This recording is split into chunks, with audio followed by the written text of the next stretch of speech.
The National Association of Realtors (NAR) has recently announced a settlement agreement of $418 million due to lawsuits concerning broker compensation practices. And here's what it means for buyers, sellers, and agents as soon as mid-July of this year.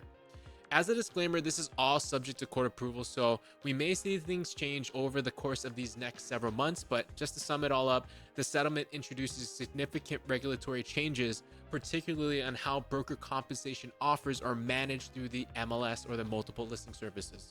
For those of you who are not aware of how real estate brokerages and agents are compensated, commissions are paid out of the net of the seller's proceeds. For example, if a home sold for $500,000 and the commission rate was 6%, the total commission would be $30,000, and that would be split between the brokerages. And let's say it's evenly split at 3 and 3% for the sellers and buyers brokers. That 3% is advertised on the MLS for us brokers to see. Now with this new settlement, how does this change the way that we do business as agents, and especially how does this affect the families we serve? Well, in regards to the way that we do business, the settlement brings a new rule set by NAR, which will prohibit the offering of compensation to the buyer's brokers on the MLS. Thus, we'll no longer be able to see the compensation amount on the agent side of the MLS.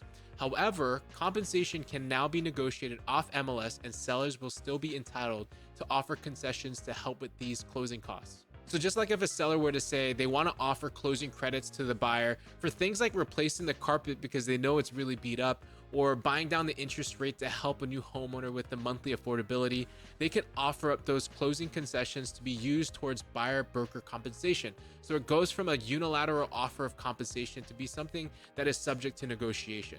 On top of that, NAR will also mandate written representation or buyer broker agreements for all of its members. And although these agreements are not new to our industry, they will now be required prior to showing property. So for those of you who are unfamiliar, these agreements establish professional service and duties the broker will provide the buyer, but now will also outline the buyer broker fee. So buyers, you may be worried that you won't be able to afford agent representation, but know that if you pick the right agent or team, they will be negotiating hard to get that covered for you by way of seller concessions.